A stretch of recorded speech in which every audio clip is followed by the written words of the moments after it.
Sometimes business is a very lonely journey, especially as a business owner or new startup where you're always alone. How many chefs do they know where they actually cook for themselves?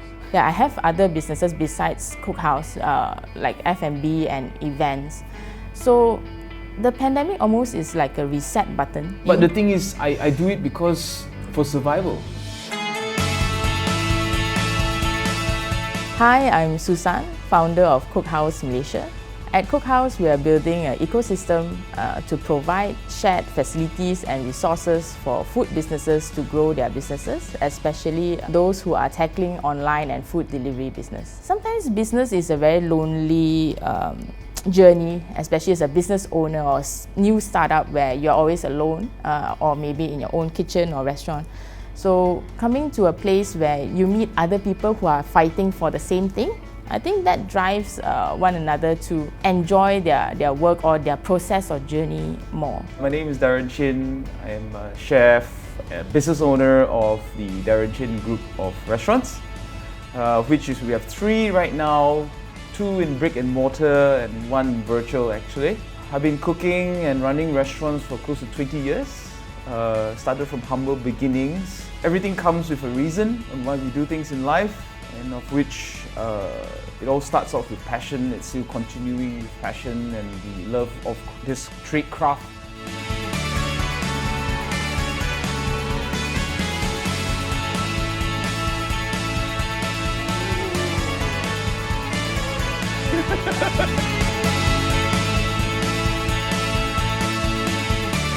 Personally and professionally, the pandemic actually is like an eye-opener, a wake-up call. Personally, because COVID is a matter of life and death, and all of a sudden, things we took for granted, safety, meeting each other, those things now, cast into the spotlight. This is why we live, why we work. Yeah, I have other businesses besides Cookhouse, like F&B and events. The pandemic almost is like a reset button. You have to reevaluate everything that you did in the past and look at how it's going to carry you forward, re-strategize, replan.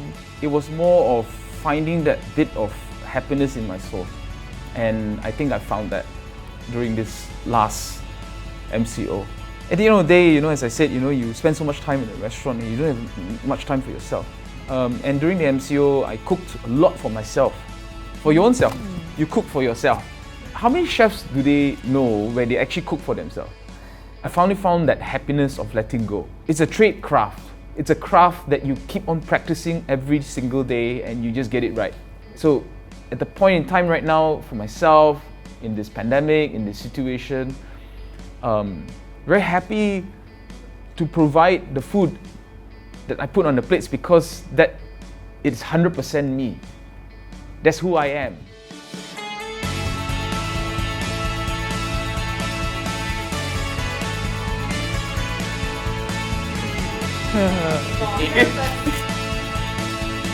Oh.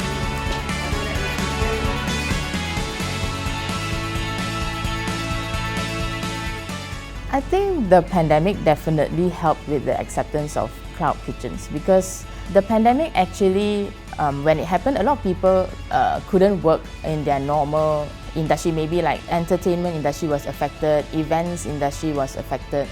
So these people actually pivoted to doing food. Of course, Cookhouse, we are not really building or catering just for the pandemic season. The whole concept came about before that, and that was just a simple fact that or observation that people enjoyed working together alongside other people who are in the same industry or maybe from different backgrounds.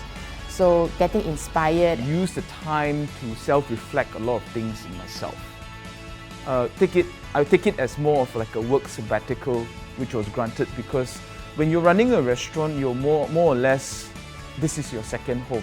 Or rather, I would say it's your first home.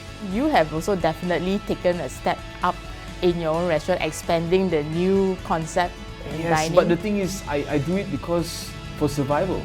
If you see the opportunity, you have to ask yourself whether you want to take it or not. It was basically a concept which was crafted from my family who was living with me. It took us about a year, and we started to explore online platforms, you know, to think about how we're able to put these products availability to people and so forth and so forth.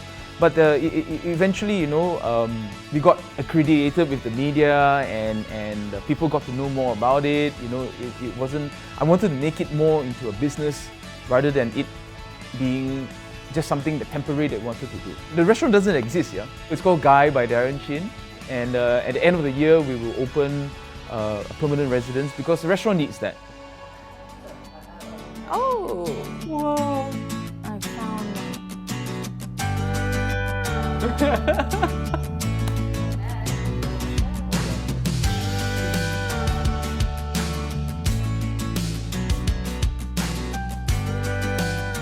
Environment, to care for the earth. Plant-based, yes. Plant-based chicken, plant-based seafood. You know, people are more inclined to that. Sustainability, provenance. We do have brands who are doing purely plant-based meals, and they have a growing business. Yeah, so growing quite quickly as well. So definitely in line with what Darren's talking about, that you know, plant-based is getting bigger in Malaysia, and more people are adopting this. We all agree.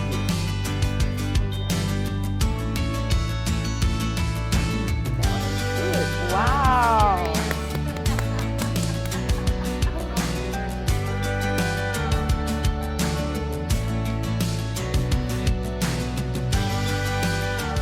Definitely what I love about your restaurants is the food that you put out. I think there's so much thought in the taste, you know, from the first course to the second course. It's a total different art form, and we really appreciate something like that, especially in Malaysia. You bring experiences, whether it's in the ingredients that you've selected, how you've paired them with drinks and so on. We definitely really appreciate. You know. To be honest, I mean, I was a bit skeptical. I mean, especially in the first MCO. As a traditionalist restaurateur, you always look at something with brick and mortar. Yes. And where we are now, you don't need to have brick and mortar. And this is where the Cookhouse come into play.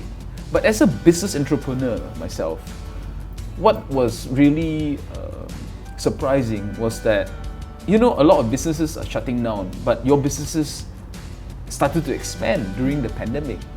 So that is really a high credit to actually see a fellow entrepreneur coming out and doing something and thinking out of the box, you know, setting up ghost kitchens, you know. But you see, the market needs time to see these things through. And I think, you know, you have thrived from that, and that is really very well done.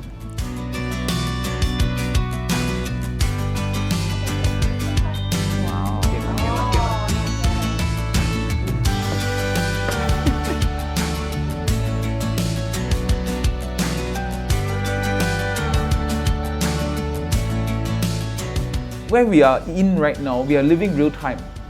So things change, like can tomorrow change, you know. So very difficult to plan. Oh, role, yes, but not a significant role in business. Takeaway business is bad for business because everyone got different expectations when it comes to monetary terms. So if how much I'm making and versus how much the other person is making, as long as you meet those expectations, as long as those expectations are being met. Delivery and takeaway will be here to stay because of convenience. In cloud kitchens, of course, primarily is deliveries, even more than takeaways. We do have hybrid concepts now where we do have dine-in as well, cashless, where our team, Cookhouse team, actually helps run your front of house so that, you know, the food operator just takes care of the kitchen side of things. But I think, you know, food takeaway or delivery, it's just a mode of how we consume something. It will never ever replace dine-in, especially, you know, the whole experience. Dining out, it's something everybody looks forward to every day, and, you know, eating and consuming meals, it's a joy of life and, you know, brings us happiness.